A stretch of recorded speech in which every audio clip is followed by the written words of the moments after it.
dan anggota Majelis Hakim, BMKG dan beberapa pusat iklim dunia memprediksi El Nino terus bertahan hingga periode Desember 2023 bahkan Januari-Februari 2024.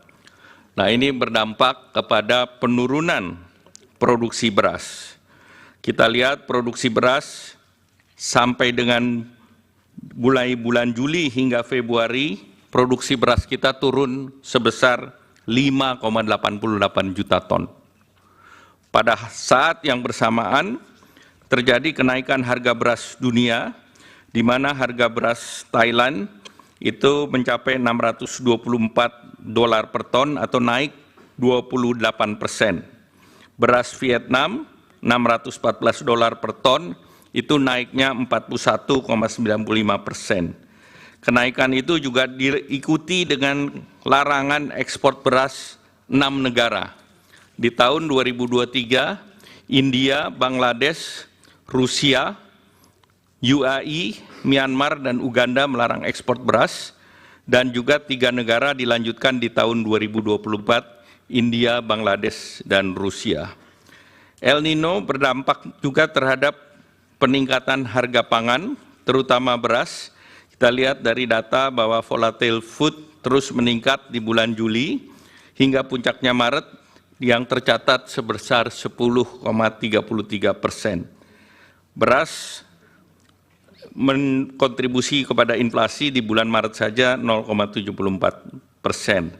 Jadi pada periode El Nino tersebut produksi padi menurun, harga beras internasional meningkat, dan inflasi meningkat. Nah, itulah salah satu pertimbangan ada bansos terkait dengan El Nino dan juga bantuan pangan. Dari berbagai latar di atas, maka dibutuhkan bantuan sosial untuk menjaga daya beli masyarakat, dan ini adalah amanat konstitusi pasal 34 Undang-Undang Dasar 1945, di mana bansos untuk mengisi dan memitigasi peningkatan kemiskinan dan potensi perlambatan pertumbuhan ekonomi. Kita ketahui penduduk miskin sangat rentan terhadap kenaikan harga, khususnya terhadap kelompok makanan. Dari desil 1 sampai 4 atau 40% penduduk, 25%-nya adalah untuk membeli bahan makanan pokok ataupun beras.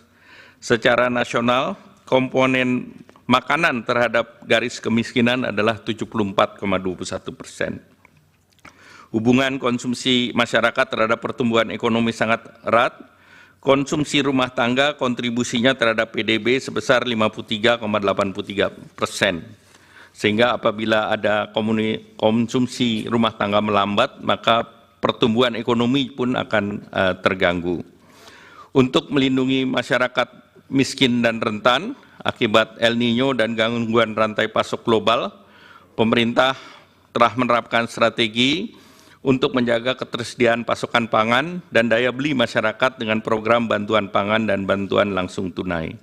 Untuk pelaksanaan bantuan pangan dilakukan oleh Badan Pangan Nasional sesuai dengan Undang-Undang Nomor 18 Tahun 2012 tentang Pangan dan Peraturan Presiden Nomor 66 Tahun 2021 tentang Badan Pangan Nasional.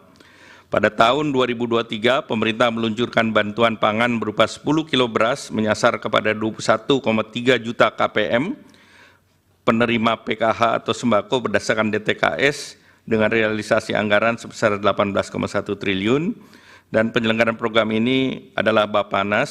Setelah itu juga BLT El Nino dengan 200.000 per bulan dengan 18,8 juta KPM, dan ini realisasi 7,5 triliun yang diselenggarakan oleh Kementerian Sosial. Untuk di tahun 2024, pemerintah melaksanakan program bantuan pangan berupa beras 10 kg menyasar 22 juta KTM dengan data P3KE seperti tadi disampaikan oleh Pak Menko PMK dengan alokasi anggaran 17,4 triliun.